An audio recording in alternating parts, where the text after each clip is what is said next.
Ladies and gentlemen, good afternoon, and welcome to the Lodha Developers Q3 FY2026 earnings conference call. As a reminder, all participant lines will remain in the listen-only mode, and there will be an opportunity for you to ask questions after the presentation concludes. Should you need assistance during the conference call, please signal the operator by pressing star, then zero on your touchtone telephone. Please note that this conference is being recorded. I will now hand the conference over to Mr. Chintan Parekh, Co-Head of Investor Relations. For opening remarks, thank you, and over to you. Thank you, Ryan, and good afternoon, everyone. Welcome to Lodha Developers Q3 FY2026 conference call. Today, we have with us Mr. Abhishek Lodha, MD and CEO, Mr. Sushil Kumar Modi, Executive Director of Finance, Mr. Sanjay Chauhan, CFO, and Mr. Shaishav Daria, Full-Time Director and CEO for Extended Eastern Suburbs, Thane and Annuity Assets. Now, I would like to invite Abhishek to make his opening remarks. Over to you, Abhishek. Thank you, Chintan. Good afternoon, everyone. Wishing all of you a very happy new year. Thank you for joining us today. Before I get into company-specific overview, a quick context of where we are in terms of the Indian economy and the industry.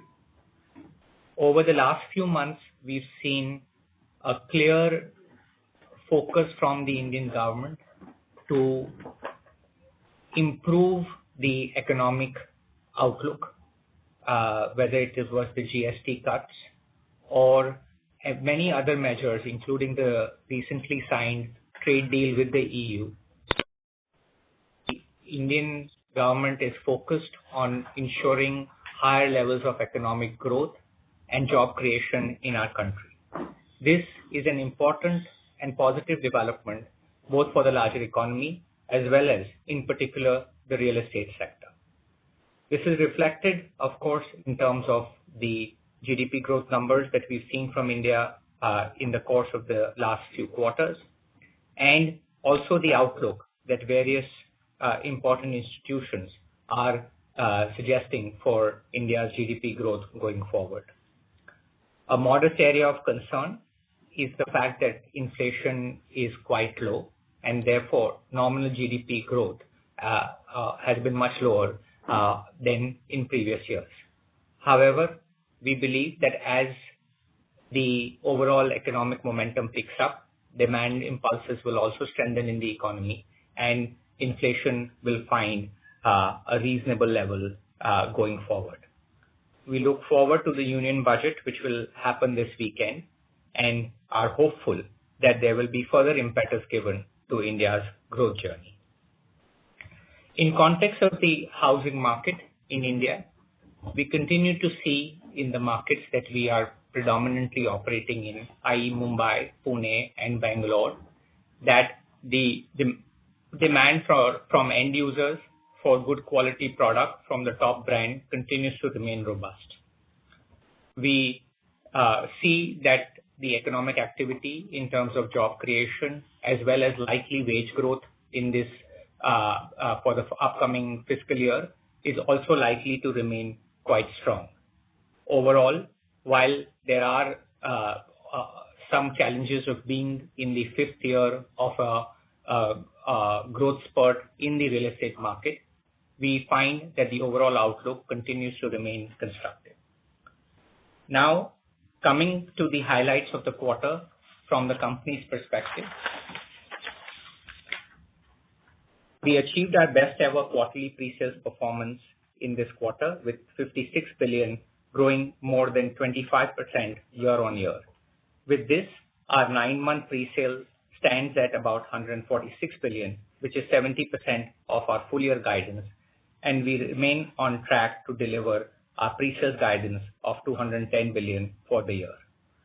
It is important to highlight that this is the first time that the company has crossed 50 billion in quarterly pre-sales, and also highlight that the performance in Q1, Q2, and Q3 has been the best ever for those respective quarters, and that shows the underlying strength of the brand as well as of the markets that we are operating in. The embedded EBITDA margin for the quarter was approximately 32%. This has been achieved in spite of very modest contribution from land sales in this quarter, which reflects the strong underlying profitability of the business. So far, for the 9 months of the fiscal year, we've delivered 4% price growth on a YTD basis, and we are on track to deliver the 5 to 6% price growth for the full year, which is in line with our strategy to have disciplined price growth below wage growth and to keep making sure that affordability is strong and getting better.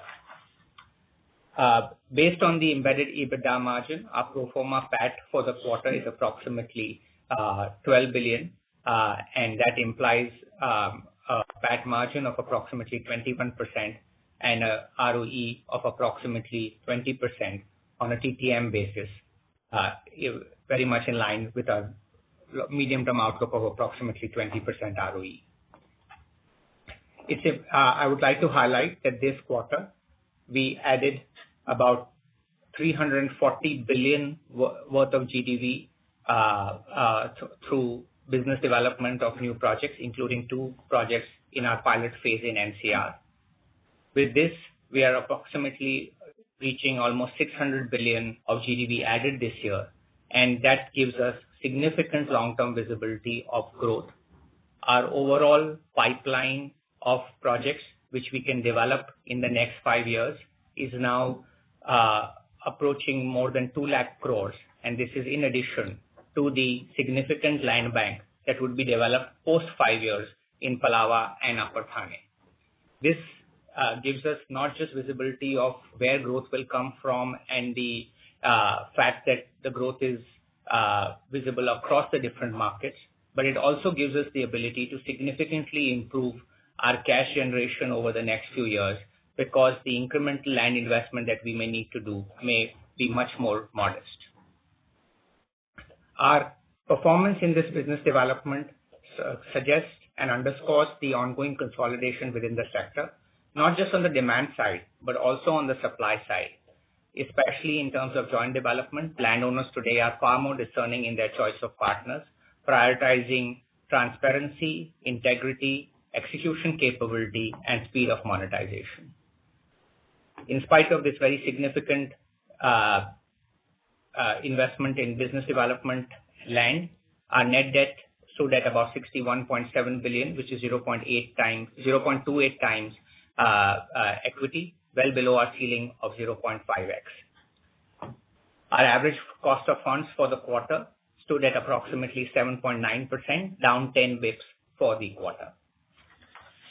For this quarter, I'd also like to reflect on our expansion into the NCR, the National Capital Region of Delhi, Gurgaon, Noida, and surrounding areas. As we've noted in the past, our entry into any new market follows a 2-step process. The first stage being the pilot stage, wherein we focus on starting a limited number of projects, ideally on a capital-light joint development model, learning about the marketplace, building a strong independent team on the ground, and showcasing the product differentiation and service differentiation that are the hallmarks of the Lodha way of real estate. Once we are able to do this and establish that the market is right for us, both from a brand as well as a profitability perspective, we can then scale up in what we call growth phase. We saw this in Bangalore over the last 3 years, wherein we were in pilot phase for approximately 2.5 years. And now, in the first year of growth phase, we expect that full year sales from Bangalore will be in excess of 25 billion INR. And that showcases how scale up can happen pretty quickly in a new market once we lay the initial grounds in the pilot phase. Since the pilot phase in Bangalore has been completed and now we are in growth phase, we are now starting the pilot phase in NCR. We have signed up 2 locations with a total GDV of about 33 billion, and we expect to start the sales of this project over the next 12 months. With this, we are able to reach about 80% of the home sales by value by being in the 4 markets of the Mumbai metropolitan region, Bangalore, Pune, and NCR. As we scale up and the business continues to perform well, we equally continue to remain focused on the do good part of our do good, do well philosophy. We, in this quarter, made a number of contributions in further giving back to society through the Lodha Foundation. We have intensified our decarbonization efforts across the board, including materials, energy, and design. We hosted in this quarter a steel decarbonization convening in collaboration with RMI India and BMTC to mobilize a buyers coalition and assess market readiness for low carbon steel.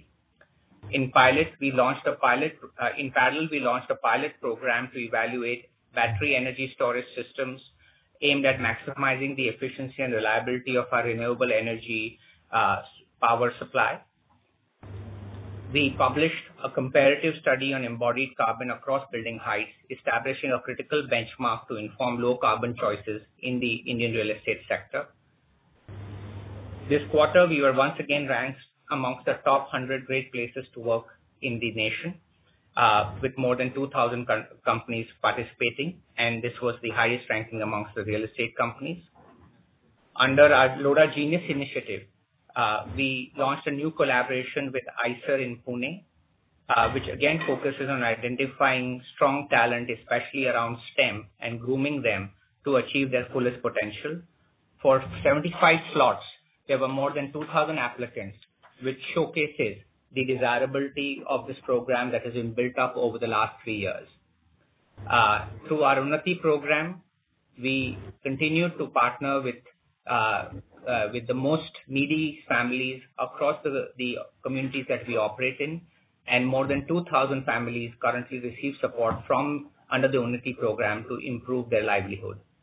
The Lodha Mathematical Sciences Institute successfully concluded its inaugural thematic program with more than 50 researchers from across the world. The program was led by Fields Medalist Dr. Manjul Bhargav, and the institute is led by Dr. Kumar Murthy, who was formerly the director of the Fields Institute. Finally, we now manage over 60 million square feet of green certified buildings and have renewable PPAs exceeding 10 megawatts. In terms of additional performance updates, our collections for the quarter came in at about 35.6 billion, which is down by 17%. This reflects the fact that in the same quarter last year, we had significant proceeds from sale of land, and therefore we had higher collections in the last quarter. We remain focused now to further significantly improve our collections profile, and you are likely to see a significant pickup in collections over the next 12 months. In this quarter, we launched new projects with estimated GDV of about 96 billion and have a strong launch profile of over 120 billion of launches for Q4. I'd like to now highlight about our large land holdings, what we call our extended eastern suburbs portfolio of the townships at Palava and Upper Thane, which represent a key strand of value creation for our organization. The infrastructure connectivity at both these locations is now approaching full completion, and we expect operationalization for the Palava Airoli Mulund freeway to happen in the next 3 to 4 months. And similarly, the Mumbai-Nasik highway, which connects Upper Thane, will also, the last leg of that will also likely to be operational in the next 4 to 5 months. With this, we see a significant upgradation in the connectivity profile of these locations, and given the other strengths of the quality of development, social infrastructure, and various other measures, we expect that the next 12 to 18 months will see significant uptick in both perception as well as sales in Palava and Upper Thane. The recent inauguration of the Navi Mumbai International Airport will be another reason why Palava will further move up in the context of Mumbai's most desirable suburbs.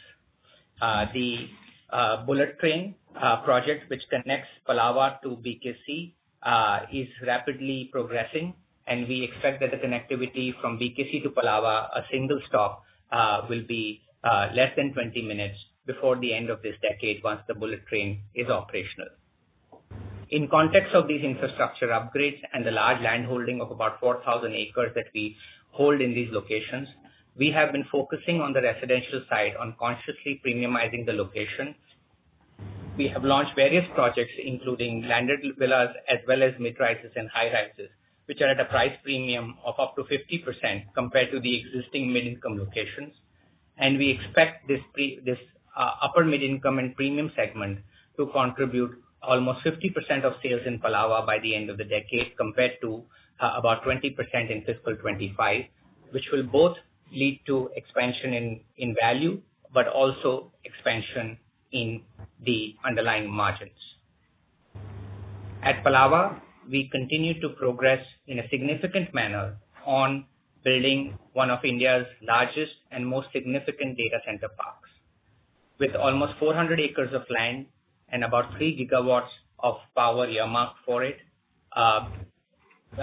arrangement and MOU with the government of Maharashtra under its green data center policy, which leads to significant benefits for occupiers in this location.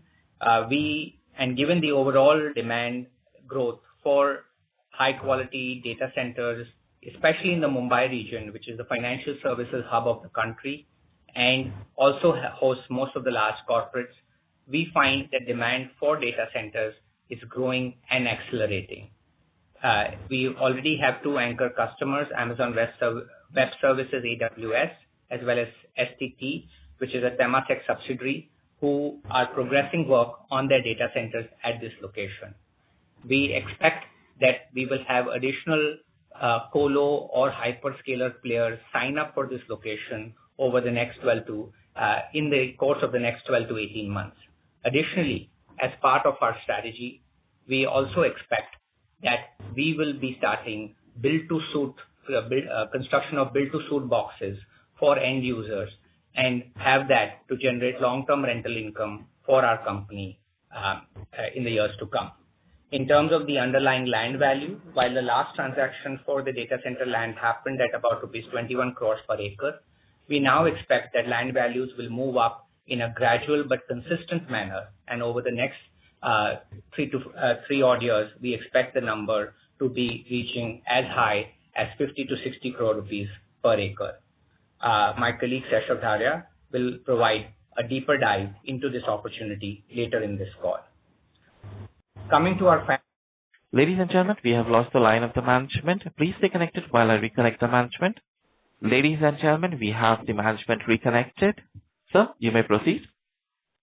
Thank you. It appears that there was noise. We were not audible for the last couple of minutes. I'll just repeat my remarks around data center.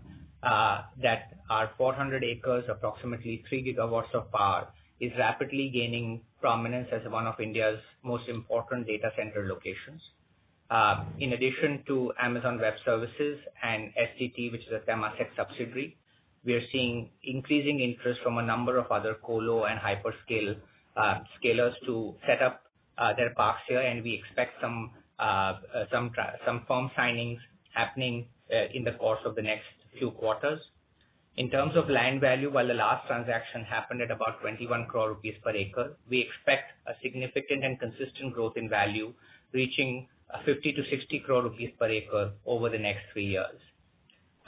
We have started also in parallel, the company will be starting to provide build-to-suit boxes for end users on a powered shell model, which will enable the company to leverage its current capabilities around basic construction and the land holding that we have and generate significant rental income in the years to come. My colleague Seshav Dharia will provide more detailed overview of this opportunity later in this call. Before I conclude, I'll just highlight on the PN.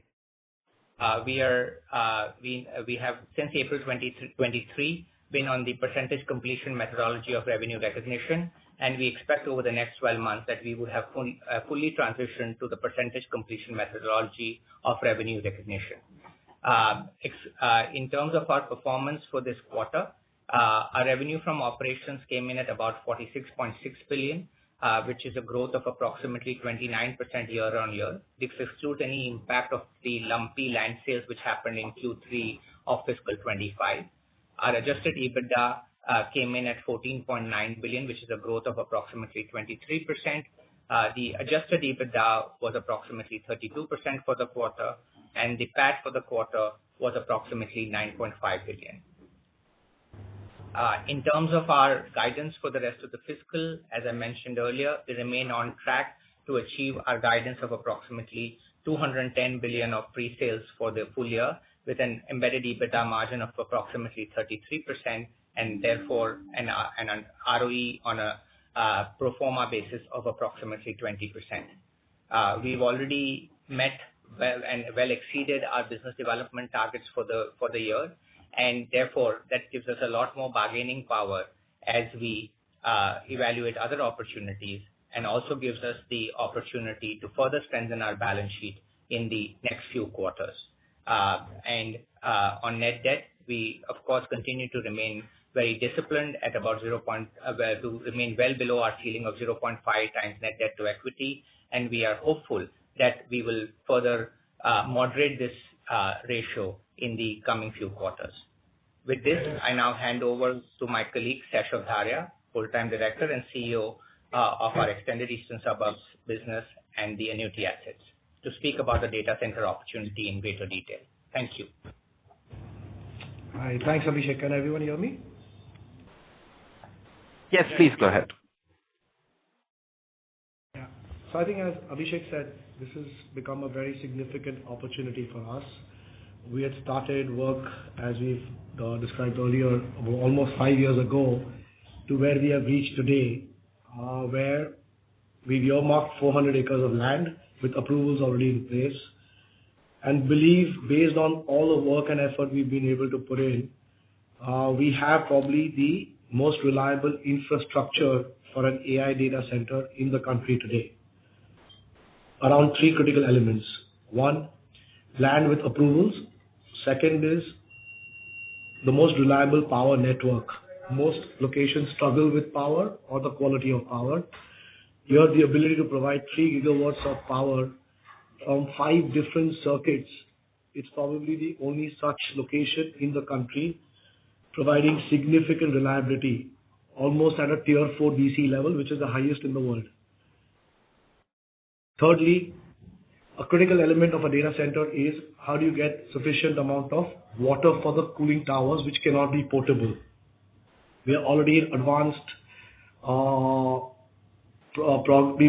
progress to secure almost 100 million liters of water from a nearby industrial park, which dramatically reduces the cost and improves efficiency of cooling for any AI data center. And lastly, more than 5 optic fiber routes, which can scale up to potentially 10. So all of this has made this infrastructure of the data center park amongst the most reliable. Last year in September, we signed the Green DC Park MOU with the state of Maharashtra, which gave us significant benefits. Based on the progress we were making and in alignment with the vision of the state, we were comfortable to expand it, as Abhishek explained, from 30,000 to an incremental 100,000. So totally 130,000 crores between Lodha and all the clients and their own equipment within the data center park. But with this, we obviously got significant fiscal and monetary benefits that Abhishek talked about. So potentially, clients today can see a capex reduction in setting up a data center by up to 15%. So if you take what we call a turnkey data center, which is basically a powered building with just the cooling towers and the chillers, forget the chips and the servers, what globally costs about $8 to $12 million per megawatt, we can probably now in Palava get it down all the way to $6 million. Secondly, the operating cost, which is primarily driven by electricity, because of this MOU and the Green DC policy, we can reduce operating costs by up to 30% for clients, and more importantly, they can now source 90% of their power from green renewable sources. So the two negatives of a data center being not environmentally friendly, both in water as well as in power, we've taken care. More importantly, power cost can be approximately 6 cents per kilowatt compared to 10 to 12 kilo per kilowatt currently in the US. So all of this a lot of this was actually after we signed our first two clients, Amazon Web Services and Singapore Telecom. So of course, because of all of this part, we started seeing even more significant demand, both for what Abhishek said, powered land, or a build-to-suit solution, because in many cases, clients want to accelerate their development. And we believe getting up to that 50 to 60 lakh rupees, 50 to 60 crore per acre over the next 3 years is very much possible on the land side, and creating a very sizable business through the powered shells on rent can be another significant income creator for us. So let me stop there and see if there are further questions.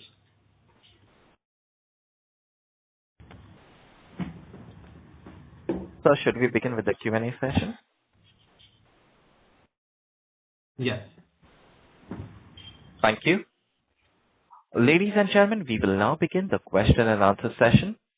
Anyone who wishes to ask a question may press star and one on their touchtone telephone. If you wish to remove yourself from the question queue, you may press star and two. Participants are requested to use their handsets while asking a question. Ladies and gentlemen, we will wait for a moment while the question queue assembles. Ladies and gentlemen, a reminder, if you wish to ask a question, please press star and one. We take the first question from the line of Akash Gupta from Nomura. Please go ahead. Hi, I'm audible. Akash, your audio is not clear. Could you please use your handset and proceed with your question? Am I audible now? Yes, please go ahead. Yeah. Hi, sir. Congratulations on a great performance, and thank you for taking my question. So my question is primarily related to your thoughts around the demand in Mumbai. How are you seeing the footfalls and conversions right now, and has that view changed from the beginning of the year when we were thinking about footfalls and conversions? That's my first question. Hi, Akash. Thanks for your question. In terms of where we see the demand environment in Mumbai and in terms of footfalls and conversions, let me sort of split demand into its two component portions, because I think your question is related to both, which is supply as well as demand. On the demand side, we see footfalls and conversions remaining steady through the course of the last few quarters and in line with what we would have expected at the start of the year. On the reasoning for it, because one hears about the fact that there is in pockets of Mumbai lots of redevelopment happening, and therefore the fact that oversupply could be happening in pockets. I think it really is underlining the fact that our sales performance as well as these walk-ins and conversions are all driven by the strength of the brand and the execution capability to deliver good quality product on time. We believe that while there are pockets of oversupply in Mumbai, the demand for the kind of product that we do and the lifestyle standards that we offer is really strong. And we expect that this consolidation in the marketplace of the better quality product and the best brands winning out is likely to continue. Thank you. Understood. And so from like a 2-year perspective, I think we have been doing roughly 20% kind of pre-sale growth over the last 2 to 3 years. Considering we have done very strong business development of roughly 600 billion. And Hi, sir. Am I audible? Hello. Akash, please go ahead. I think you have a network Yeah. issue. Your voice is breaking. Okay. I just wanted to. So my second question was on the growth expectation for the next 2 years. We have done very strong BD of roughly 600 billion along with an inventory of roughly 450 billion. Is it reasonable to expect the similar level of growth rate of roughly 20% CAGR over the next 2 years, similar to the past year? Rian, can you hear the question? At our end, we are seeing the voice breaking. Akash, I would request you to please join back the queue as your audio is not clear to the management. Understood. Thank you. Thank you. From You HS. remain a bit quicker if the audio is not clear. Sure, sir. We take the next question from the line of Puneet Gulati from HSBC. Please go ahead. Yeah, can you hear me? Yes, Puneet, please go ahead. Okay, great. Yeah, thank you Yes. so much for the opportunity. My first question is, given that the scale of business is improving and Yeah, hi. other developers. Hi. Yeah, so given that the scale of business is increasing and other developers are also ramping up construction, how are you managing your construction-related risks so that projects get completed on time? Are you employing new technologies or new methods of construction? Sorry. Yeah.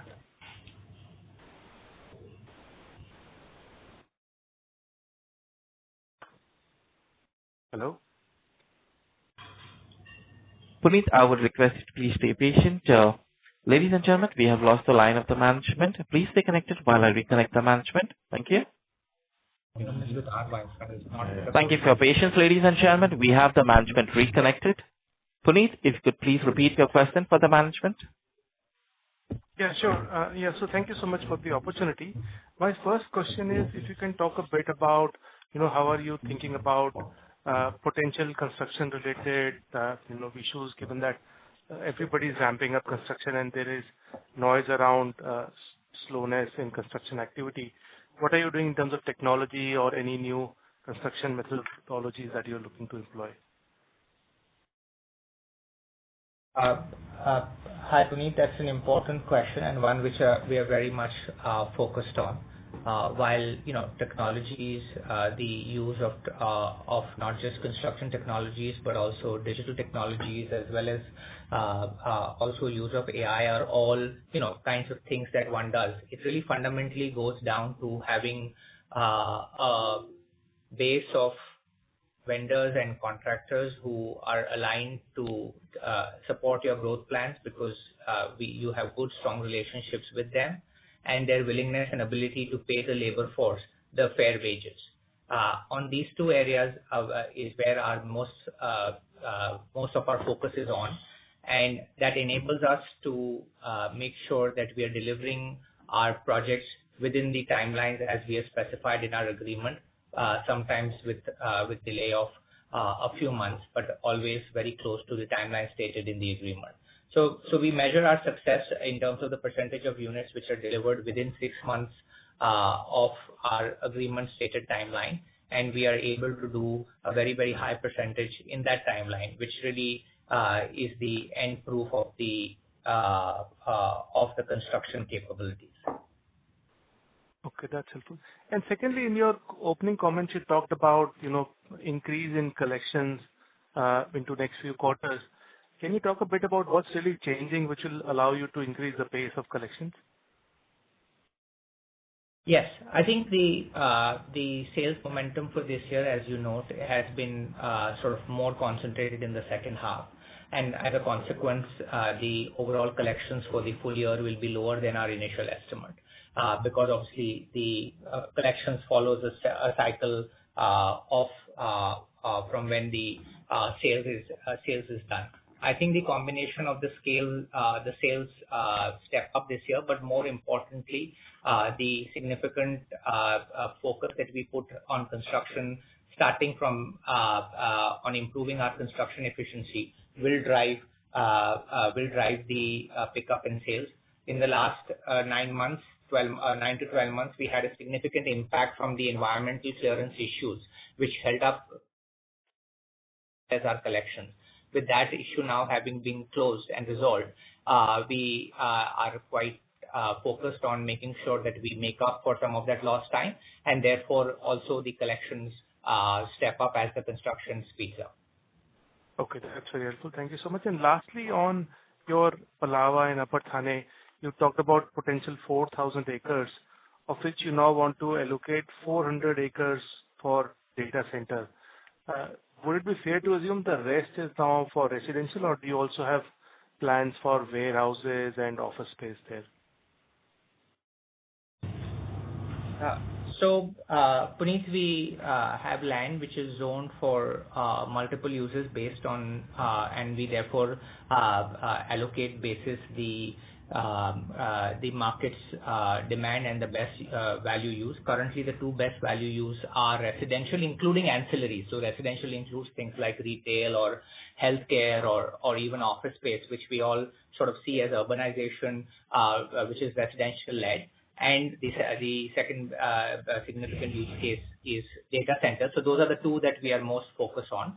Other than the warehousing park, which is already under development, we don't expect to do more warehousing at this location, just given the underlying land values are not supportive of warehousing at this location.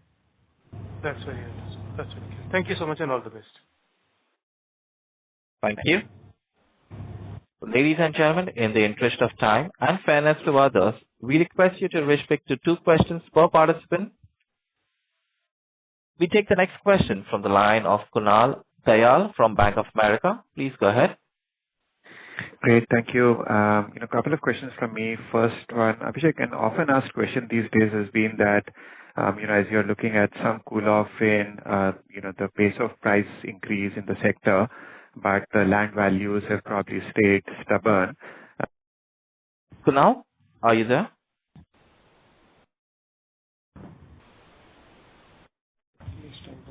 Kunal? Hi, I just wonder, am I audible now? Yes, please go ahead. Okay, great. So just to repeat my first question, Abhishek, and this has been an often asked question, we've seen that as the pricing trajectory in the sector has faded some bit and land prices have arguably stayed stubborn, could the next set of projects that are being signed up have lower profitability versus the last 3 years? So do you see any truth in that sort of an assumption?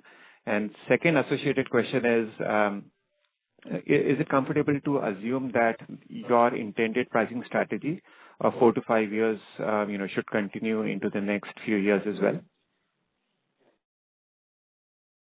Hi, Kunal. Very important questions regarding the industry's economics.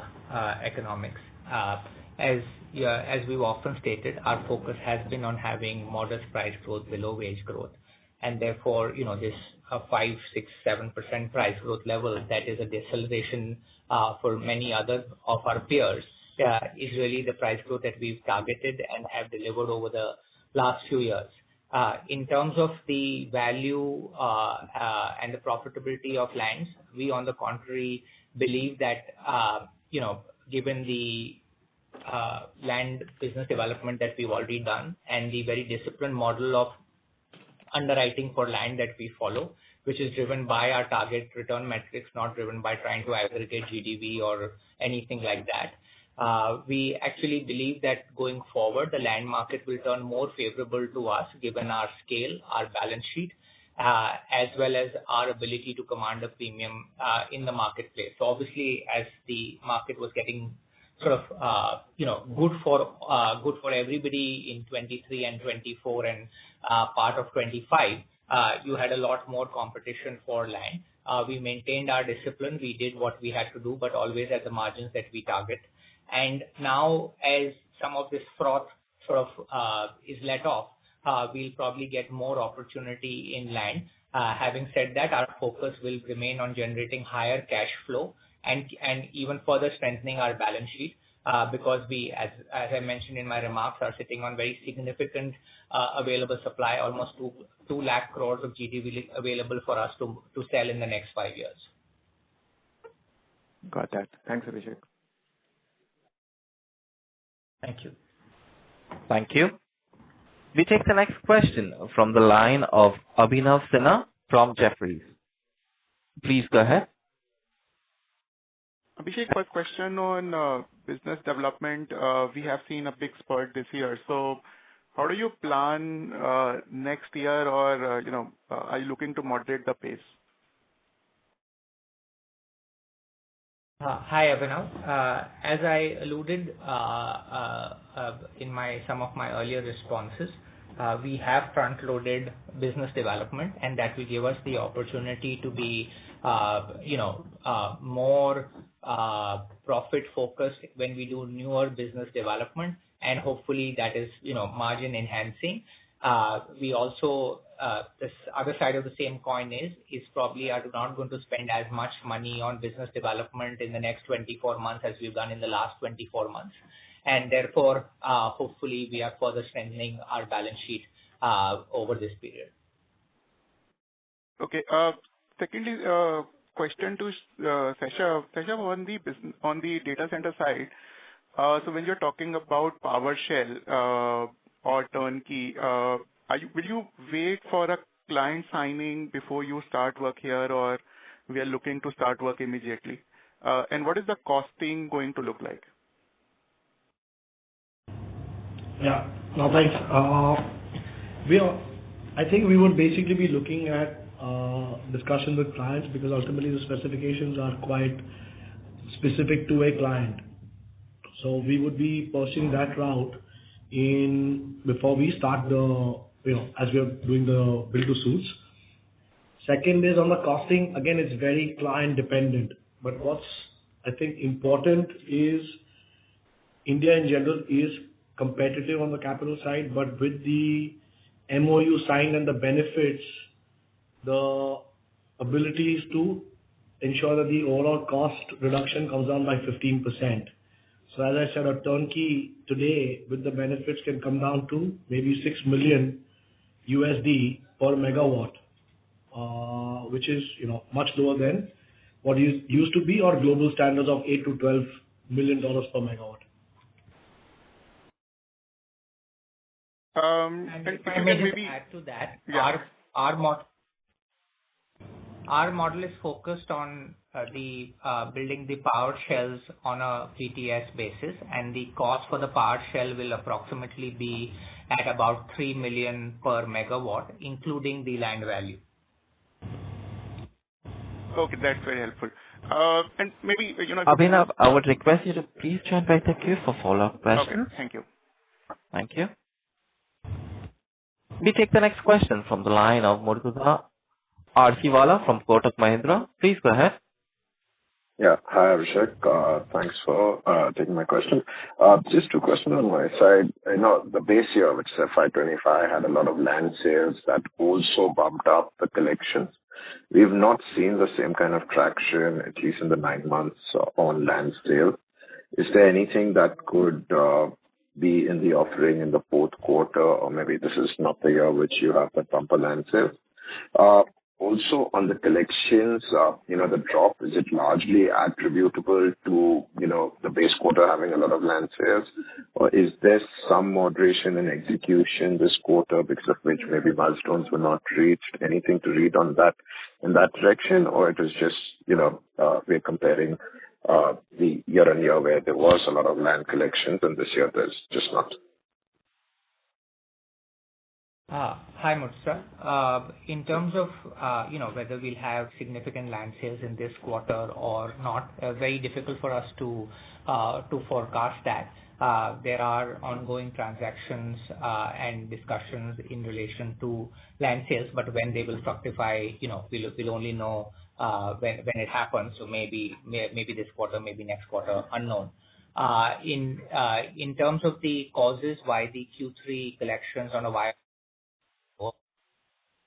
the land sales component is one significant component of that. And the second is what I had mentioned earlier, that the environmental clearances for the stalled locations only started coming through towards mid-November and onwards. So restarting construction, remobilizing labor, and then getting the construction done and raising the demands. That all is a cycle.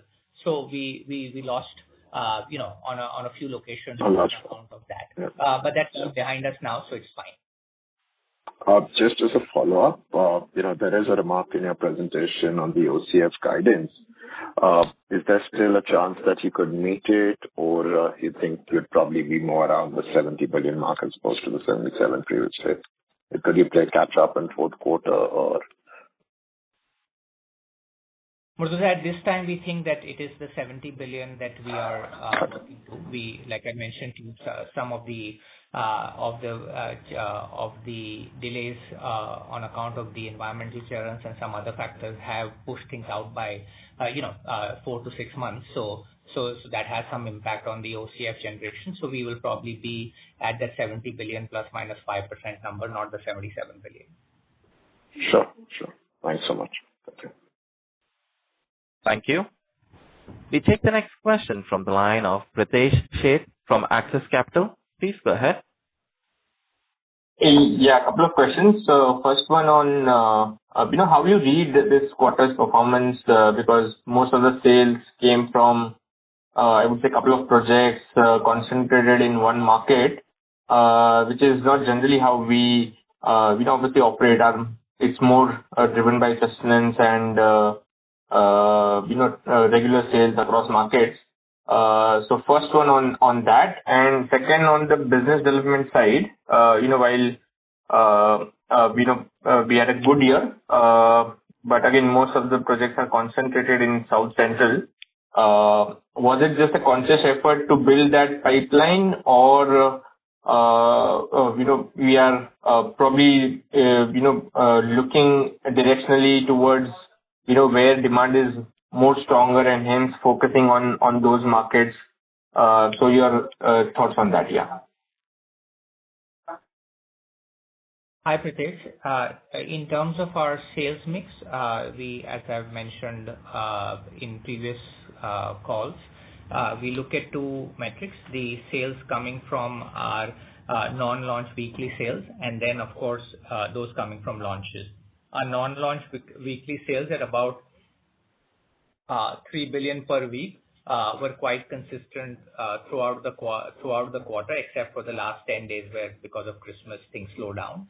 And that was distributed, of course, widely. The launches that we did in this quarter were more focused in South Central Mumbai, and therefore the residual value beyond that, 36-37 billion came largely from the launches in South and Central Mumbai. In terms of your question on business development, I think we have obviously we look closely at where we find the pockets of demand combined with the margins that we target, and that combination influences the transactions that happen. Obviously, there is some element of what closes in a given quarter in these numbers, so I won't read too much into it. But yes, we are sort of widely distributed in terms of our available supply of land and product to construct across a large swath of the market. Sure. And just one last, if you can elaborate this large project that we have signed up this quarter, almost 20,000 crore, 2 million square feet, 1 lakh a square feet, kind of a rate on the sellable area. So just you can, put some thoughts on what the project is about. Yeah.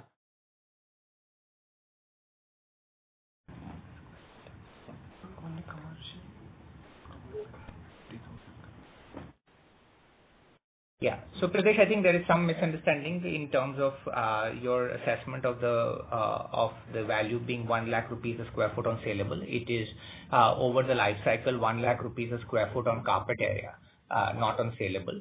And the location of that project is at Worli, next to 360 and Beaumont.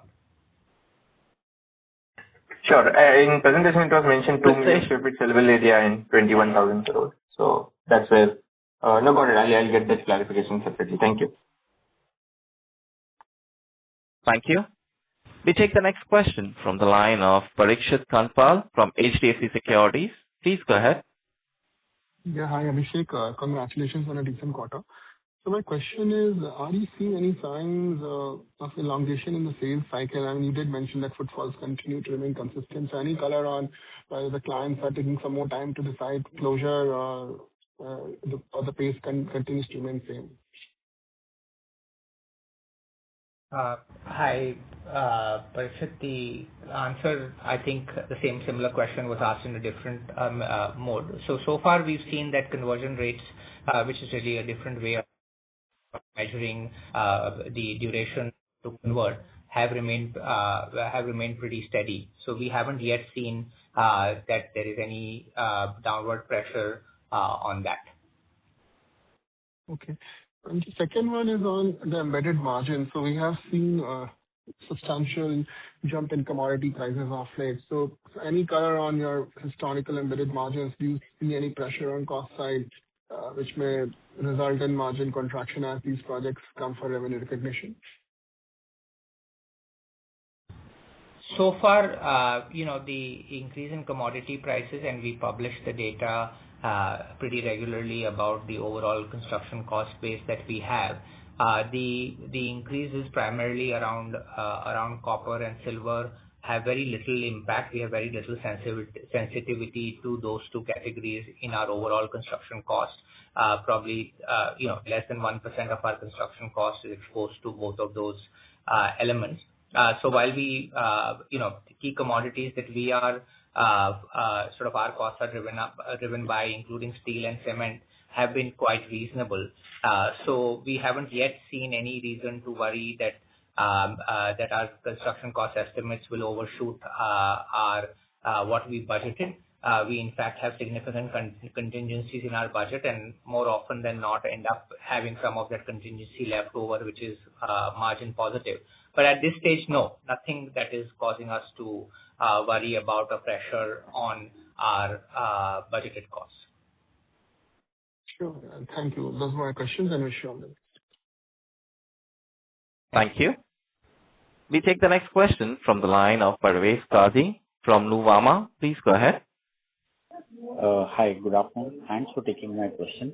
So two questions from my side. First is, what was the contribution of launches to PCS this quarter? And secondly, while we are obviously doing well, we are on track to meet our sales guidance and delivering healthy sales growth.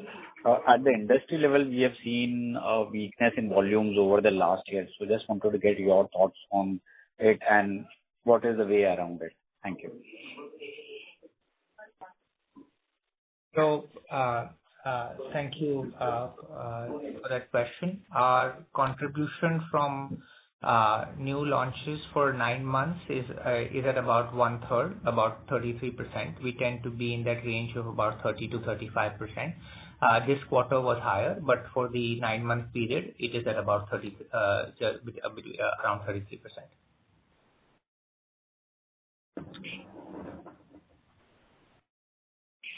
Sure. And your thoughts on the volume weakness in the industry?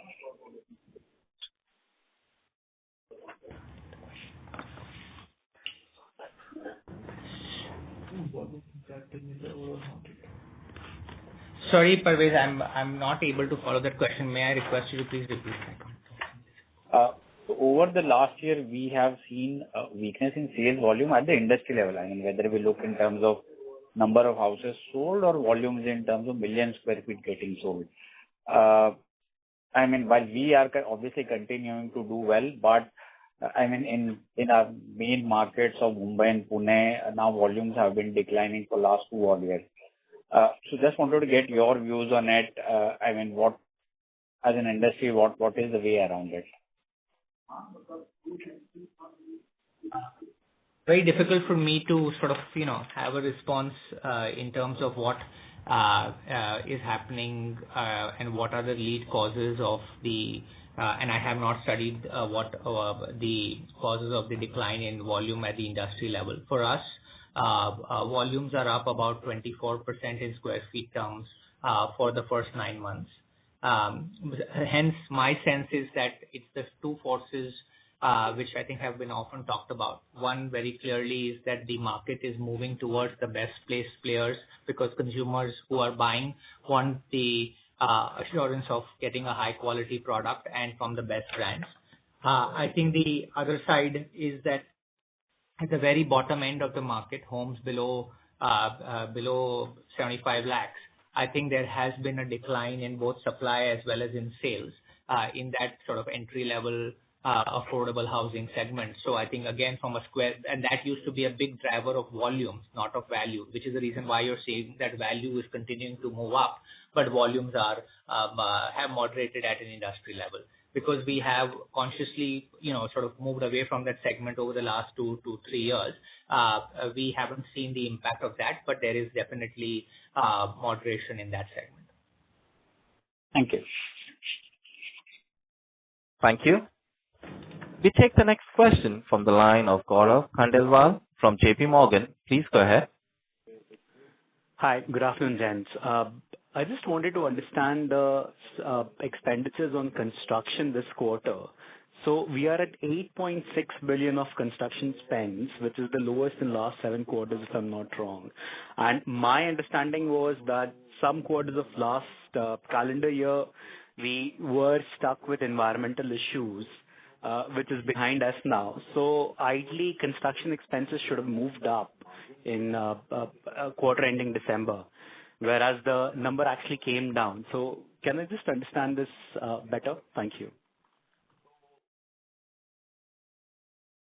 Gaurav, hi. So I would more look at the 9-month number because, when things are billed and when they are paid out, that a quarter is too short a period to judge that.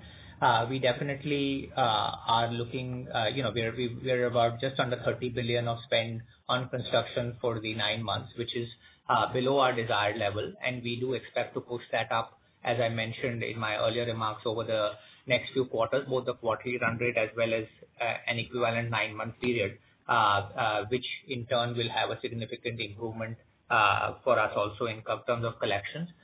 For the current quarter, we expect that number to be about 12 billion or thereabouts.